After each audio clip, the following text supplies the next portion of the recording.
ಹಾಗೆ ಆ ಮನೇಲೂ ಇರ್ಬೋದಿತ್ತು ತಾನೆ.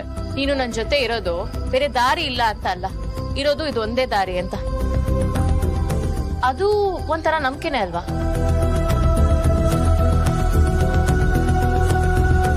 ನಾವೀಗಾಗ್ಲೇ ಊರ್ಗೆ ಬಂದಾಗಿದೆ. ನಾಳೆ ಬೆಳಗ್ಗೆ ಸೂರ್ಯೋದಯ ಆಗ್ಲಿ ಎಲ್ಲ ಸರಿ ಹೋಗುತ್ತೆ. ಹೌದೌದು, ಹಗ್ಲಲ್ಲಿ ದೆವ್ವದ ಕಾಟ ಇರಲ್ಲ ಅಂತ ಕೇಳಿದ್ದೆ. ಆದ್ರೆ ಈ ಊರು ಏನ್ ಕತೆ ಆಗುತ್ತೋ ನೋಡು.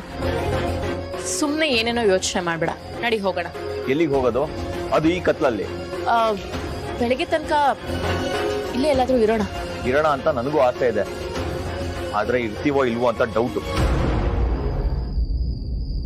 ನಿನ್ನಲ್ಲಿರೋ ಚಿಂತೆಗಳನ್ನೆಲ್ಲ ಸಾಯಿಸು, ಬಾ ಹೋಗೋಣ.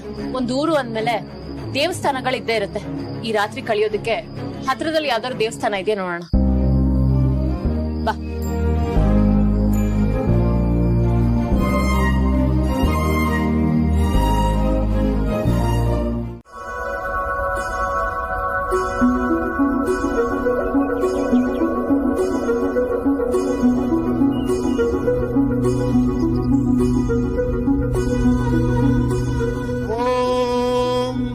आदिदेव नमस्तुभ्यं प्रसीद मम भास्करः दिवाकर नमस्तुभ्यं प्रभाकर नमोस्तुते सप्ताश्वरतमारूढं प्रचंड कच्छपात्मजं मूलतो ब्रह्मरूपाय मध्यतो विष्णुरूपिणी अग्रतः शिवरूपाय वृक्षराजाय ते नमः गुरुशुक्रशनिभ्यश्च राहुवे केतुवे नमः ओम नमः शिवाय।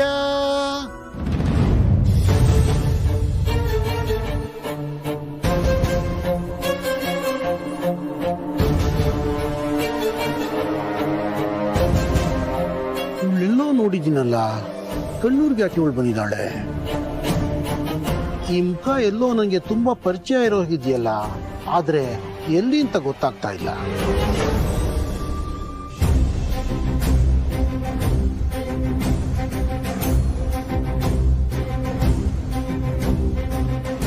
ಓ, ಇದೊಂಥರ ಮರು ನನ್ಗೆ.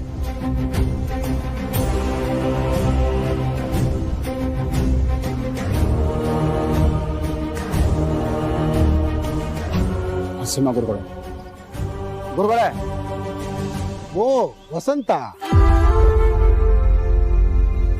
ನಮಸ್ಕಾರ ಗುರುಗಳೇ.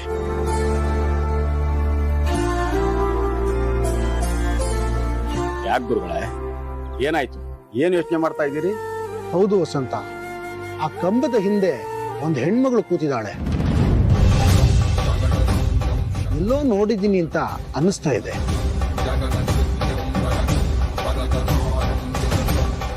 ಆದ್ರೆ ಎಲ್ಲಿ ಅಂತ ಗೊತ್ತಾಗ್ತಾ ಇಲ್ಲ ವಸಂತ. ಅಯ್ಯ ಬಿಡಿ ಗುರುಗಳೇ, ನೀವು ಈಗ ಆಡಿದ ಮಾತನ್ನ ಸ್ವಲ್ಪ ಹೊತ್ತು ಬಿಟ್ರೆ ಮರ್ತೆ ಹೋಗಿರ್ತೀರಿ. ಅಂತದ್ರಲ್ಲಿ ನೋಡ್ದಾರನ್ನ ನೆನ್ಪಿಟ್ಕೋತೀರಾ? ಗುರುಗಳೇ, ನಾನು ಈಗ ಹೇಳಕ್ ಬಂದಿರೋ ವಿಚಾರನೇ ಬೇರೆ. ರಾತ್ರಿ ಊರಲ್ಲಿ ಏನಾಯ್ತಿತ್ತು ಗೊತ್ತು ತಾನೆ ನಿಮ್ಗೆ? ಮಾದಲಮ್ಮನ ನಗು ಕೇಳಿಸ್ತಾ ಇತ್ತು, ಕಣ್ಣಮ್ಮನ ಗುಡಿಯ ಗಂಟೆ ಶಬ್ದ ಕೇಳಿಸ್ತಾ ಇತ್ತು. ಶುಭಾಶುಭಗಳು ಒಂದೇ ಸಲ. ಹೌದು ಗುರುಗಳೇ, ರಾತ್ರಿ ಮನೆಯಿಂದ ಆಚೆ ಬರಕ್ ಆಗ್ಲೇ ಇಲ್ಲ. ಆ ಸದ್ದು ಅಷ್ಟು ಭಯಂಕರವಾಗಿತ್ತು. ಇದ್ರ ಸೂಚನೆ ಏನು ಅಂತ ನಿಮ್ಮನ್ನ ಕೇಳೋಣ ಅಂತ ಬಂದೆ. ಎಲ್ಲಾನು ಬೆಟ್ಟದ ಸ್ವಾಮಿಗಳು ಆಗ್ಲೇ ಹೇಳಿದಾರಲ್ಲ ವಸಂತ. ಕಣ್ಣೂರಿನ ಶಾಪ ವಿಮೋಚನೆಗೆ ಇವೆಲ್ಲ ಶುಭ ಲಕ್ಷಣಗಳು.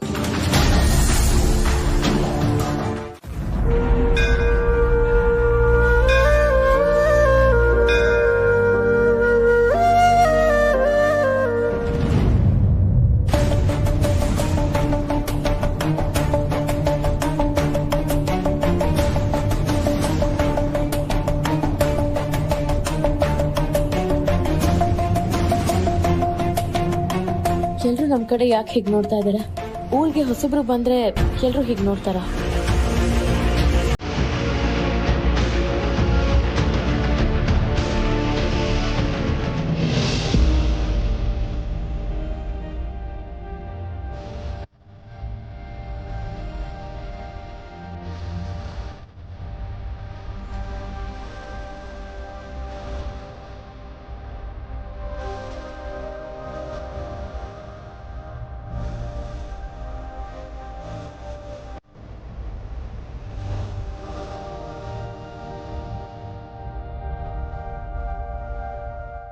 ಅಬ್ಬಾಯಿ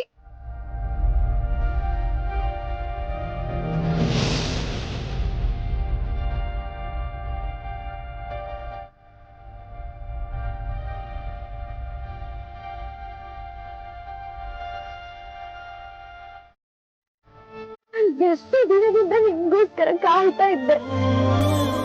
ನಿನ್ಗೋಸ್ಕರ ಒಬ್ಳು ಇದ್ದಾಳೆ. ಅವಳ ಮನ್ಸಲ್ಲಿ ನಿನಗ್ ಬಿಟ್ಟು ಬೇರೆ ಯಾರಿಗೂ ಜಾಗ ಇಲ್ಲ ಅಂತ ನಿನಗ್ ಅನ್ನಿಸ್ಲಿಲ್ವಾ? ನಾನು ಇಷ್ಟ ಅನ್ನೋ ಮಾತು ನಿನ್ ಬಾಯಲ್ಲಿ ಇತ್ತಲ್ವಾ? ಅದು ನಾಲ್ಗೆ ತುದಿಗ್ ಬರೋ ಹೊತ್ತಿಗೆ ನೀನ್ ಎಲ್ಲೊಂಟೋದೆ. ಒಂದ್ಸಲ ಕೂಡ ನಾನ್ ನಿನಗ್ ನೆನ್ಪಾಗ್ಲಿಲ್ವಾ?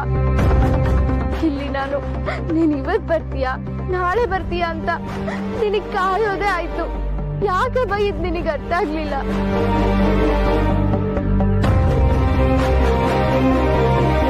ಅಭಯ್ ಈ ಊರ್ನವ್ನ, ಅದಕ್ಕೆ ಇವರೆಲ್ಲ ಹೀಗ್ ನೋಡ್ತಾ ಇದ್ರ? ಈ ಹುಡ್ಗಿ ಯಾರು? ಸ್ವಾಮಿಗಳು ನಮ್ಮನ್ನ ಈ ಊರ್ಗೆ ಬರೋಕೆ ಹೇಳಿದ ಕಾರಣ ಆದ್ರೂ ಏನು ಒಂದು ಗೊತ್ತಾಗ್ತಿಲ್ವಲ್ಲ. ಮಾತಾಡು ಅಭಯ್, ಯಾಕೆ ಸುಮ್ನೆ ಇದ್ಯಾ? ನಿನ್ ಮಾತ್ ಕೇಳೋಕ್ ತಾನೆ ನಾವೆಲ್ರೂ ಕಾಯ್ತಾ ಇರೋದು. ಮಾತಾಡು ಅಭಯ್.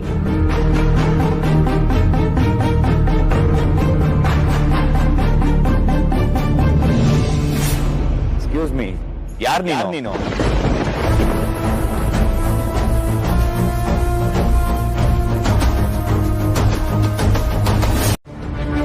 ಎಂತ ಮಾತಾಡ್ಬಿಟ್ಟೆ? ತುಂಬಾ ಚೂಟಿ ಇದೆಯಂತ ಊರಿನ ಜನ ಎಲ್ಲ ಸೇರಿ ನೀನ್ ಓದಕ್ ಸಹಾಯ ಮಾಡಿದ್ರೆ, ನೀನ್ ಓದ್ ಬಂದು ಪೊಲೀಸ್ ಆಗಿ ಬಂದಾಗ ಊರಿನ ಜನ ಎಲ್ಲ ನಮ್ಮೂರ್ ಹುಡುಗ ಪೊಲೀಸ್ ಆದೆ ಅಂತ ಸಂತೋಷ ಪಟ್ರು. ಅಂತ ಊರಿನ ಜನವನ್ನ ನೀನ್ ದೇವ್ಗಳು ಅಂದ್ಬಿಟ್ಟಲ್ಲಪ್ಪ. ಪೇಟೆಗೆ ಹೋದವನು ಹುಡುಗಿ ಜೊತೆಲಿ ಬಂದವನೇ ಅಂದ್ರೆ ನಿನ್ಗೆ ಅಲ್ಲೇ ಅರ್ಥ ಆಗಲ್ವಾ ಸಹಸ್ರ? ಸಹಸ್ರನ ಮದುವೆ ಆಗೋ ಹುಡುಗ ಅಭಯ್ ಅಂತ ಇಡೀ ಕಣ್ಣೂರ್ಗೆ ಗೊತ್ತು. ಅವರಿಬ್ರು ಮಧ್ಯೆ ಮಾಟುಕತೆಗೆ ಬಂದು ಅವರಿಬ್ರು ದೂರ ಮಾಡಕ್ ನೋಡ್ತಾ ಇದ್ಯಾ?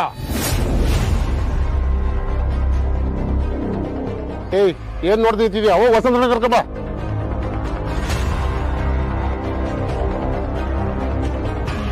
ಏನಮ್ಮ, ಈ ಊರಲ್ಲಿ ನಾಗಗಳನ್ನ ದೇವತೆ ಅಂತ ಪೂಜೆ ಮಾಡ್ತಿದ್ವಿ. ನಾಗಗಳಾಗ್ಲಿ ಮನುಷ್ಯ ಆಗ್ಲಿ ಮೋಸ ಮಾಡೋರಿಗೆ ಎಲ್ಲರಿಗೂ ಒಂದೇ ಶಿಕ್ಷೆ.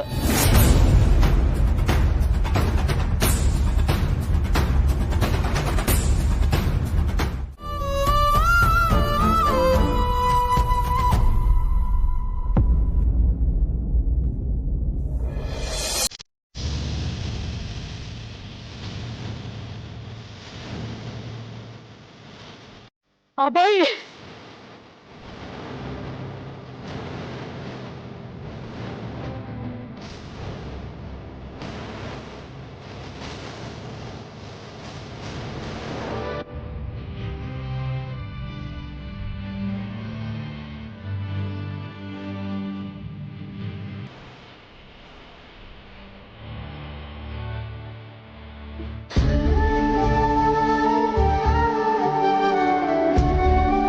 ಅಭಯ್, ಎಲ್ಲೋ ಹೋಗಿದ್ದೆ ಇಷ್ಟು ದಿವಸ? ಫೋನ್ ಆದ್ರೂ ಮಾಡ್ಬಾರ್ದೇನೋ? ನಾವು ಬದುಕಿರೋದೇ ನಿನಗೋಸ್ಕರ ಅಲ್ವಾ?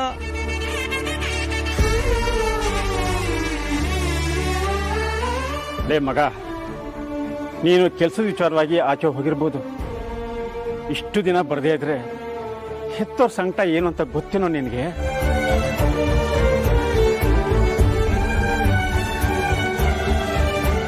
ನೀನು ಮದುವೆ ಆಗಿ ನಿನಗೆ ಮಕ್ಕಳಾದ್ಮೇಲೆ ಗೊತ್ತಾಗ್ತಿದೆಯಲ್ಲ.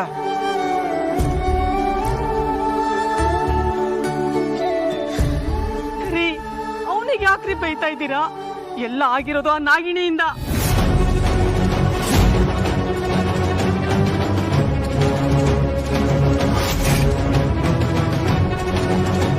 ನನ್ನ ಮಗ ನಾಗಬಂಧನದಲ್ಲಿದ್ದ ಅಂತ ಸ್ವಾಮಿಗಳು ಹೇಳಿದ್ರು ತಾನೆ.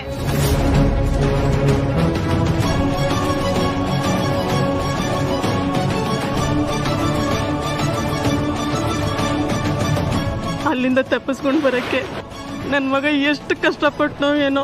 ಅಲ್ಲಿಂದ ಬಂದ್ನಲ್ಲ, ಅಷ್ಟು ಸಾಕು ನನಗೆ.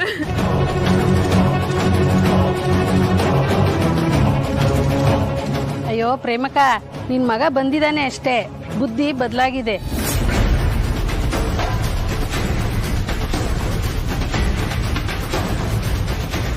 ಏನು ಹೇಳ್ತಿದ್ದೀರಾ ನೀವು? ನಾವೆಲ್ಲ ನಿನ್ ಮಗ ನಾಗಿಣಿ ಬಂಧನದಲ್ಲಿದ್ದಾನೆ ಅನ್ಕೊಂಡಿದ್ವಿ. ಅದೆಲ್ಲ ಸತ್ಯ ಅಲ್ಲ. ನಿಮ್ ಮಗ ನಿಮ್ಮನ್ನ ನಮ್ಮನ್ನ ಇವಳನ್ನ ಈ ಊರ್ನೆಲ್ಲ ಮರ್ತಿದ್ದು ಇವಳಿಂದ.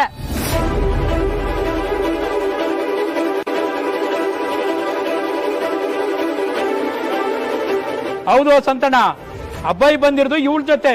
ಅಂದ್ರೆ ಇವ್ರು ನಮ್ ಸಹಸ್ರ ಮೋಸ ಮಾಡ್ಬೇಕು ಅಂತ ಬಂದಿರೋದ.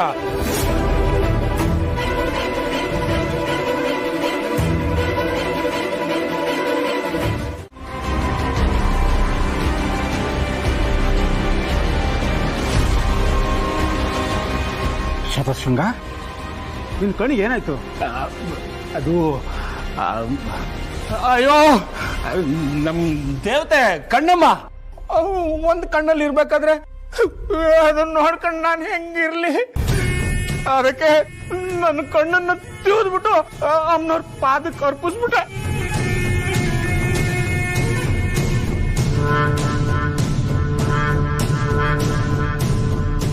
ಒಂಟಿ ಕಣ್ಣಲ್ಲಿ ನಡ್ಕೊಂಡು ಬರ್ತಾ ಇರ್ಬೇಕಾದ್ರೆ ಎಡವಿ ಪ್ರಪಾತಕ್ಕೆ ಬೇರೆ ಬಿದ್ಬಿಟ್ಟೆ.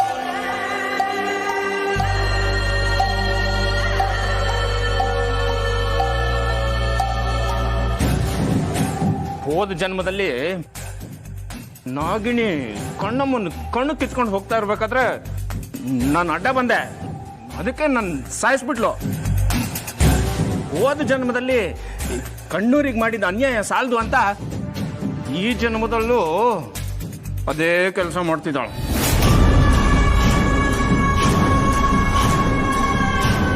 ಬೃಂದಾವನದ ಹಾಗಿದ್ದ ಈ ಕಣ್ಣೂರನ್ನ ಹುಡುಗ ಹಾಡಿನಾಗ ಮಾಡ್ಬಿಟ್ಲು ಆ ರಾಕ್ಷಸಿ ನಾಗಿಣಿ. ಅವಳು ಎಲ್ಲೇ ಇದ್ರು ಹೇಗೆ ಇದ್ರು ನಾನು ಗುರ್ತಿಡಿತೀನಿ.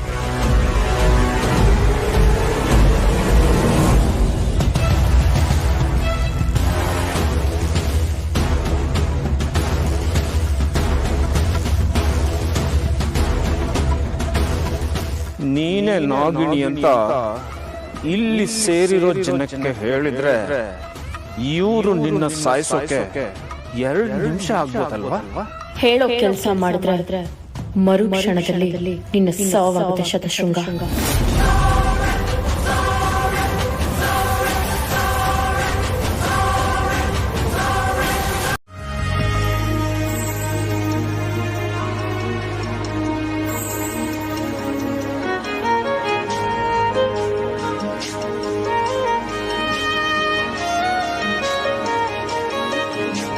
ಅಪ್ಪ ಅಮ್ಮನ್ನ ಗುರ್ತಿಸ್ತಿಲ್ಲ, ಪ್ರೀತಿ ಸಹಸ್ರ ಯಾರು ಅಂತ ಗೊತ್ತಿಲ್ಲ. ಅದೆಲ್ಲ ಯಾಕೆ? ನಿನಗ್ ನೀನ್ ಯಾರು ಅಂತಾನೆ ಗೊತ್ತಿಲ್ಲ. ಇದಕ್ಕೆಲ್ಲ ಕಾರಣ ಆ ನಾಗಿಣಿ. ಅವಳು ನಾಶವಾಗಿ ಹೋಗ್ತಾಳೆ. ಅವಳಿಗೆ ಘೋರವಾದ ಸಾವು ಬರಬೇಕು. ಅವಳು ಸತ್ತ ಮೇಲೂ ಅವಳಿಗೆ ಮೋಕ್ಷ ಸಿಗಬಾರ್ದು.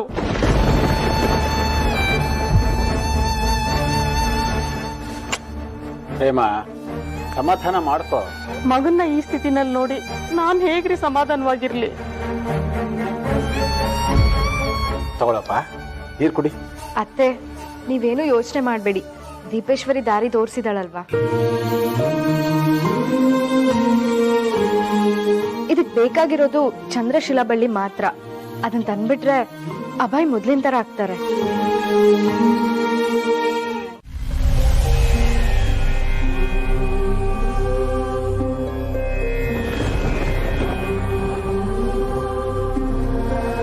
ಪರಮೇಶ್ವರ, ನಾಗಮಣಿ ಇರೋ ಜಾಗಕ್ಕೆ ದಾರಿ ತೋರಿಸು ಅಂತ ಬೇಡಿದ್ರು ಮನಪಟಲದಲ್ಲಿ ಯಾವುದೇ ದಾರಿ ಕಾಣಿಸ್ತಾ ಇಲ್ವಲ್ಲ ದೇವ.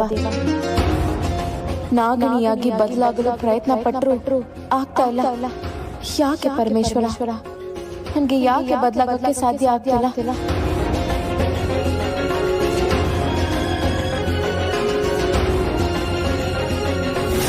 ಅಯ್ಯೋ ದೇವ್ರೆ, ಸ್ವಾಮಿಗಳು ಹೇಳ್ದಾಗೆ ಆಗಿದೆ.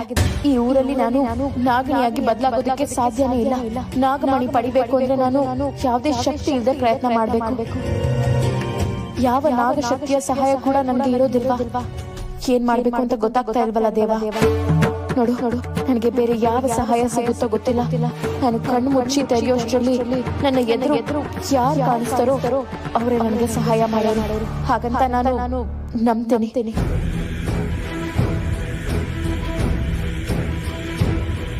ನನಗೆ ಸಹಾಯ ಮಾಡೋ ಶಕ್ತಿ ಇರೋರನ್ನ ನನ್ನ ಕಣ್ಣು ಮುಂದೆ ಕಾಣೋ ಹಾಗೆ ಮಾಡುತ್ತಿದ್ದೆ.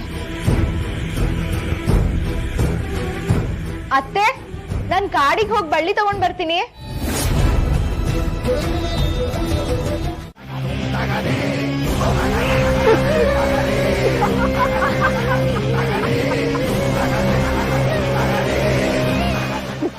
ಇದನ್ನು ಪಡೆಯೋದಕ್ಕೆ ಆ ಧನಂಜಯನ್ ರೂಪದಲ್ಲಿರೋ ದಿಗ್ವಿಜಯನ್ ಜೊತೆ ಒಪ್ಪಂದ ಮಾಡಿಕೊಂಡೆ. ಆ ಮಂತ್ರವಾದಿ ಯೂಸುಫ್ ಜಿನ್ನನ್ ಜೊತೆ ಸೇರ್ಕೊಂಡೆ. ನನಗ ಅವರ ಅಗತ್ಯ ಇಲ್ಲ. ಈ ಕಣ್ಣಮ್ಮನ ಕಣ್ಣಾಗಿರೋ ನಾಗಮಣಿಗೆ ನಾನೇ ಅಧಿಪತಿ.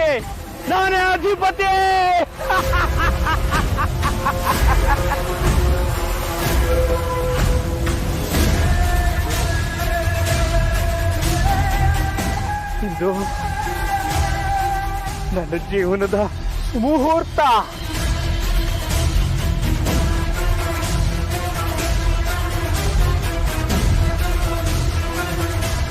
ಜನ್ಮಾಂತರದ ನನ್ನ ಕನಸು ನನಸಾಗೋ ಕಾಲ.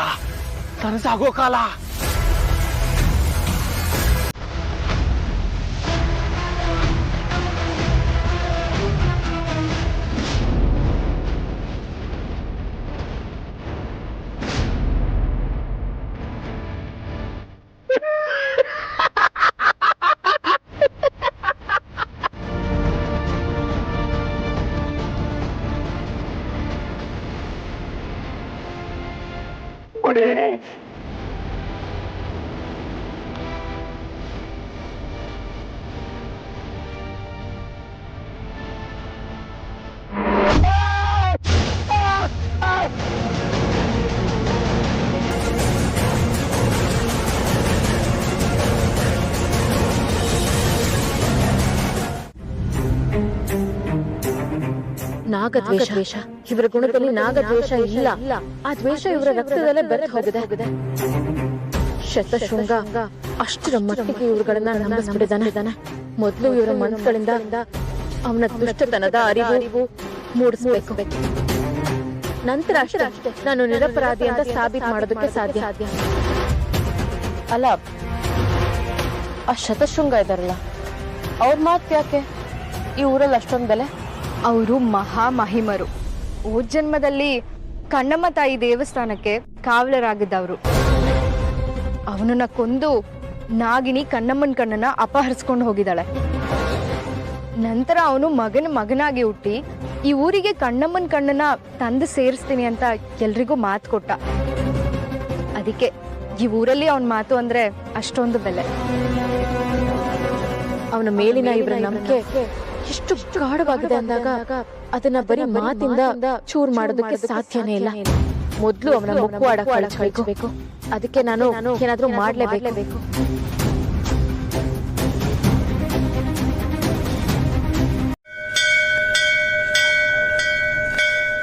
ಸಹಸ್ರ, ಏನದು ಸದ್ದು? ಅದು ಕಣ್ಣಮ್ಮನ ಗುಡಿ ಗಂಟೆ ಸದ್ದು. ಮತ್ತೆ ಅಲ್ಲಿಗೆ ಯಾರು ಹೋಗೋದಿಲ್ಲ, ಅಲ್ಲಿ ಪೂಜೆ ನಡೆಯಲ್ಲ ಅಂತ ಹೇಳಿದೆ. ಕಣ್ಣೂರಿಗೆ ಒಳ್ಳೇದಾಗೋ ಸೂಚನೆ ಬಂದಾಗ ಕಣ್ಣಮ್ಮನ ಗುಡಿ ಗಂಟೆಗಳು ತಾನೇ ಬಡ್ಕೊಳ್ಳುತ್ತೆ.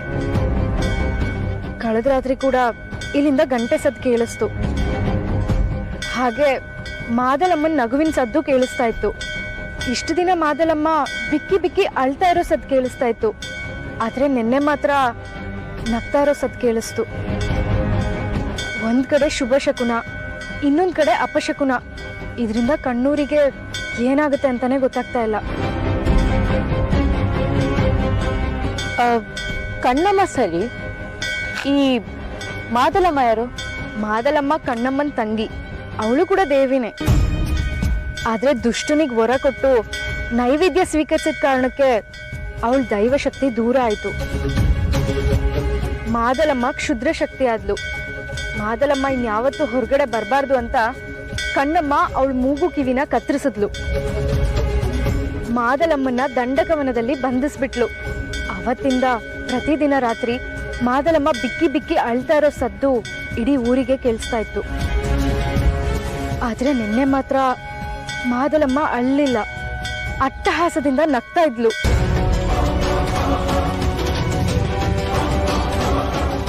ಇದು ನೋಡ್ತಾ ಇದ್ರೆ ಇದು ಯಾವ್ದಾದ್ರೂ ಒಂದು ದುರಂತಕ್ಕೆ ಮುನ್ನುಡಿ ಅಂತ ಊರಲ್ಲಿ ಎಲ್ಲರೂ ಮಾತಾಡ್ತಾ ಇದ್ದಾರೆ. ದಂಡಕವನದಲ್ಲಿ ಮಾದಲಮ್ಮ ಭಗ್ನಶಿಲೆಯಾಗಿ ನೆಲೆಸಿದಾಳೆ. ಅಲ್ಲಿಂದ ಅವಳೇನಾದ್ರೂ ಎದ್ದು ಬಂದ್ರೆ ಕಣ್ಣೂರು ಸರ್ವನಾಶ ಆಗುತ್ತೆ. ಅವಳು ಎದ್ದು ಬರ್ಲಿ ಅಂತ ಅವನಿನ್ನೂ ಪೂಜೆ ಮಾಡ್ತಾ ಇದ್ದಾನೆ. ಯಾರದು? ದಂಡಕ.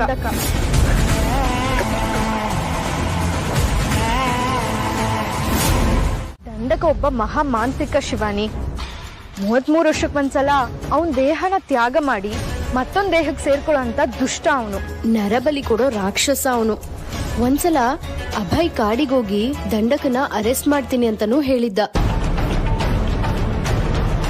ಆದ್ರೆ ಅವನು ನನ್ ಬಂಧನ ಆಗಲ್ಲ, ಆದಷ್ಟು ಬೇಗ ನಿನ್ ಬಂಧನ ಆಗತ್ತೆ ಅಂತ ಹೇಳಿದ್ದ.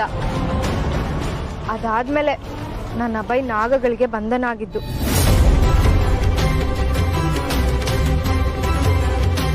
ಕಣ್ಣೂರಿನ ಜನಗಳಿಗೆ ಅವನು ಅಂದ್ರೆ ತುಂಬಾ ಭಯ.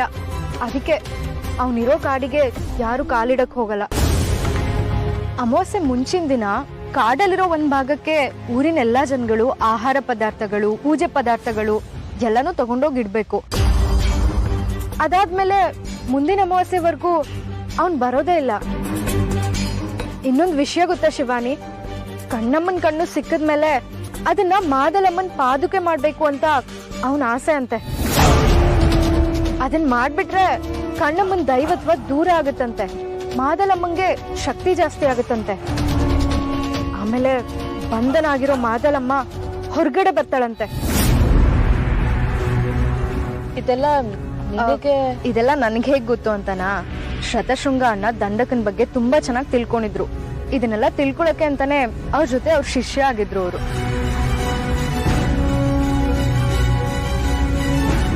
ಓ ಹಾಗಾದ್ರೆ ಶತಶೃಂಗ ದಂಡಕ ಇಬ್ರು ಸೇರಿ ಏನಾದ್ರೂ ನಾಟಕ ಮಾಡ್ತಾ ಇದಾರ? ಇದೆಲ್ಲ ತಿಳಿಬೇಕು ಅಂದ್ರೆ ಕಳೆದು ಹೋಗಿರೋ ನಾಗಮಣಿ ಸಿಗ್ಲೇಬೇಕು.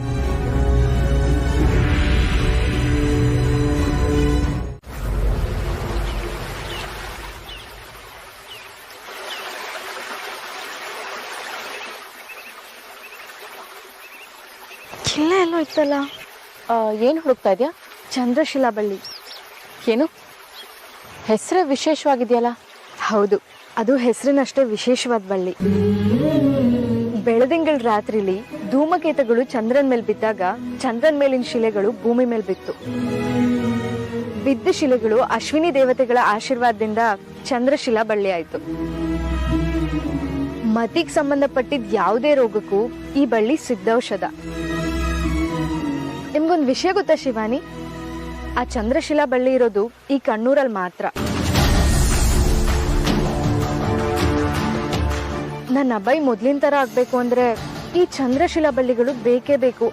ಆದ್ರೆ ಇಲ್ಲೆಲ್ಲೂ ಕಾಣಿಸ್ತಾನೆ ಇಲ್ವಲ್ಲ. ಅದು ನೋಡೋದಕ್ಕೆ ಹೇಗಿರುತ್ತೆ? ಬೆಳದಿಂಗ್ಳು ಬಣ್ಣದ ಬಳ್ಳಿ, ತೆಳು ರಕ್ತವರ್ಣದ ಎಲೆಗಳು, ಪೂರ್ಣ ಚಂದ್ರನ್ ತರ ಅರಳು ನಿಂತಿರೋ ಚಂದ್ರ ಪುಷ್ಪ. ಅಂತ ಬಳ್ಳಿ ಪ್ರಪಂಚದಲ್ಲಿ ಬೇರೆ ಎಲ್ಲೂ ಕಾಣಿಸಕ್ ಸಾಧ್ಯನೇ ಇಲ್ಲ.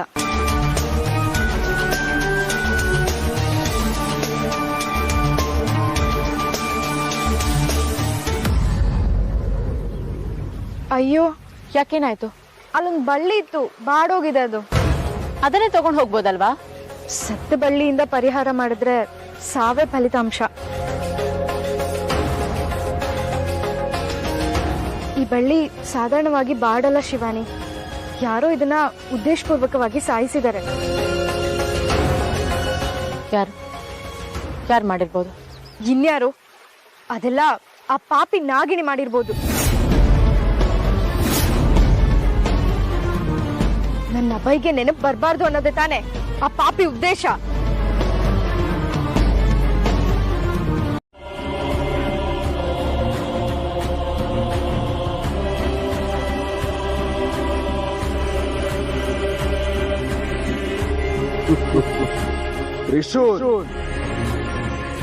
ಆದಿಶೇಷನ ಮನುಷ್ಯ ರೂಪಿ ನಾಗಿನಿ ಶಿವಾನಿಯ ಗಂಡ ಧನಂಜಯ ರೂಪದ ದಿಗ್ವಿಜಯನ ಮಗ. ಇದು ನಿನ್ನ ವಿಳಾಸ. ಆದರೆ ಇನ್ನು ಕೆಲವೇ ದಿನಗಳಲ್ಲಿ ನಿನ್ನ ಹೆಸರು ದಂಡಕ. ಈ ಮಾದಲಮ್ಮನ ಮಗ ದಂಡಕ.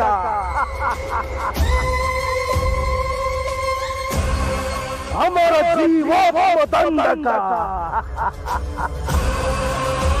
ಪೂಜೆಯ ಮೊದಲ ಹಂತ ಮುಗಿದಿದೆ. ಇನ್ನು ಕೆಲವೇ ದಿನಗಳಲ್ಲಿ ನೀನಲ್ಲ. ಭೋಲೆನಾಥ, ದಂಡಕವನದೊಳಗೆ ಶಿವಾನಿ ಕಾಲು ಇಟ್ಟೇ ಬಿಟ್ಟಳು. ಅದು ಶುದ್ಧ ದೇವತೆ ಮಾದಳಮ್ಮನ ಕಾವಲಿರುವವನ ನಾಗಶಕ್ತಿಯನ್ನು ಕಳೆದುಕೊಂಡಿರುವ ಶಿವಾನಿಗೆ ಆ ಕ್ಷೇತ್ರದ ಪಾಲಕಿಯಾಗಿರೋ ಮಾದಲಮ್ಮನ ಶಕ್ತಿಯ ಜೊತೆಯಾಗಲಿ ಅಥವಾ ಅವಳ ಶಿಷ್ಯನಾಗಿರೋ ದಂಡಕನ ಜೊತೆಯಾಗಲಿ ಕಾದಾಡ ಶಕ್ತಿಯೇ ಇಲ್ಲ ಪರಮೇಶ್ವರ. ಈ ಸಮಯದಲ್ಲಿ ಶಿವಾನಿಯ ಸೋಲಾದರೆ, ಅವಳ ಬಂಧನವಾದರೆ ಮಹಾಘೋರ ವಿಪತ್ತೆ ನಡೆದು ಹೋಗಲಿದೆ ದೇವ.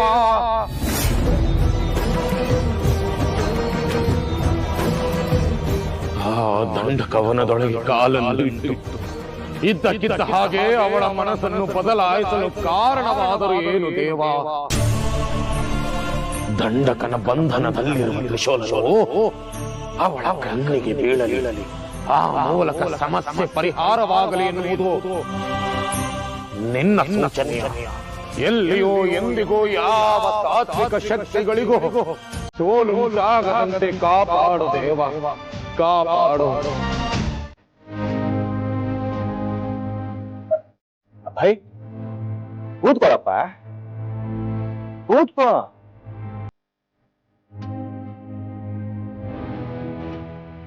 ಯಾಕಪ್ಪ, ಏನಾಯ್ತು? ಅಲ್ಲ, ನಿನ್ ಮನೆಗೆ ಬಂದು ಬೇರೆಯವ್ರ ಮನೆ ತರ ನೋಡ್ತಾ ಇದೆಯಲ್ಲ. ಹೆತ್ತ ಅಪ್ಪ ಅಮ್ಮನ್ನೇ ಹೊರಗಡೆಯಿಂದ ಬಂದವ್ರ ತರ ನೋಡ್ತಾ ಇದೆಯಲ್ಲಪ್ಪ. ಏನಾಯ್ತು? ಸಾರಿ, ತಪ್ಪು ಹೇಳ್ಕೊಬೇಡಿ. ಎಲ್ಲರೂ ನನ್ನ ಸುತ್ತ ನಿಂತು ಅಬ್ಬಾಯಿ ಅಂತ ಮಾತಾಡ್ಸೋದ್ ನೋಡಿದ್ರೆ ನೀವೆಲ್ಲರೂ ನಂಗೆ ತುಂಬಾ ಬೇಕಾದವರು ಅಂತ ಅನ್ನಿಸ್ತಿದೆ.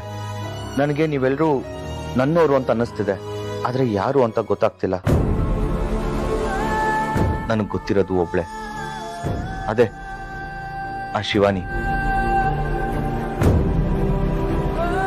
ನಾನು ಕಣ್ಬಿಟ್ಟಾಗ ನನ್ನ ಎದುರಿಗೆ ಅವಳೇ ಇದ್ದಿದ್ದು.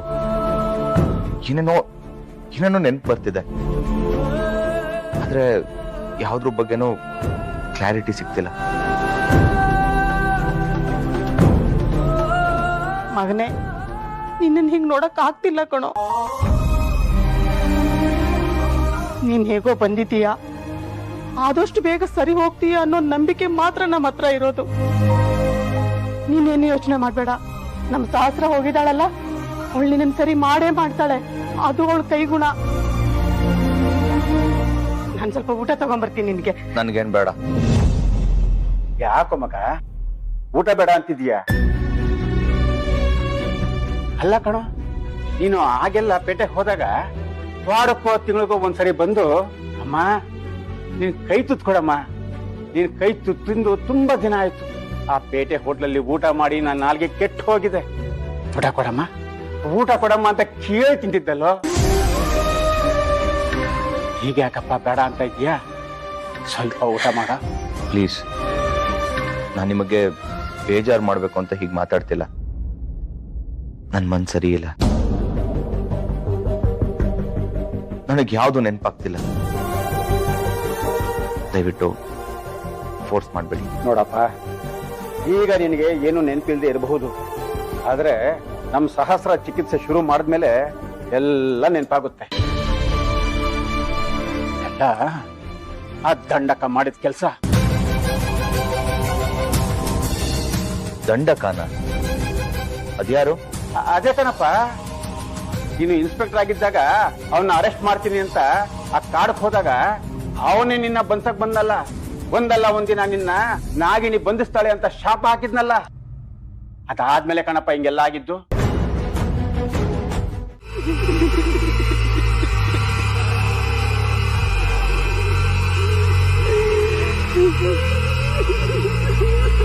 ಶಿವಾನಿ ಸುಮ್ನೆ ಬಾ, ದಂಡಕ ಬರೋಕಿನ್ನ ಮುಂಚೆ ನಾವಿಲ್ಲಿಂದ ಹೊರಟ್ಬಿಡೋಣ.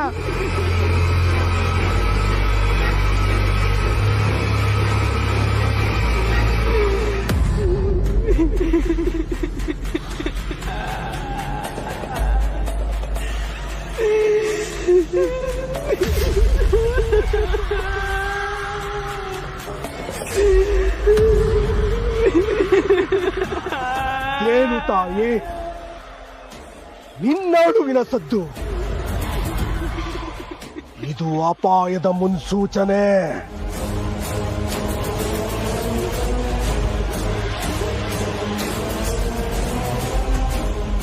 ಈ ದಂಡಕನ ಅರಣ್ಯದಲ್ಲಿ ಶತ್ರುವಿನ ಹೆಜ್ಜೆಯ ಸದ್ದು. ಯಾರು ಯಾರು ಆ ಶತ್ರು? ತಾಯೇ ಮಾದಲಮ್ಮ, ನಿನ್ನ ಹತ್ತಿರ ಬರುತ್ತಿರುವವರು ಯಾರು?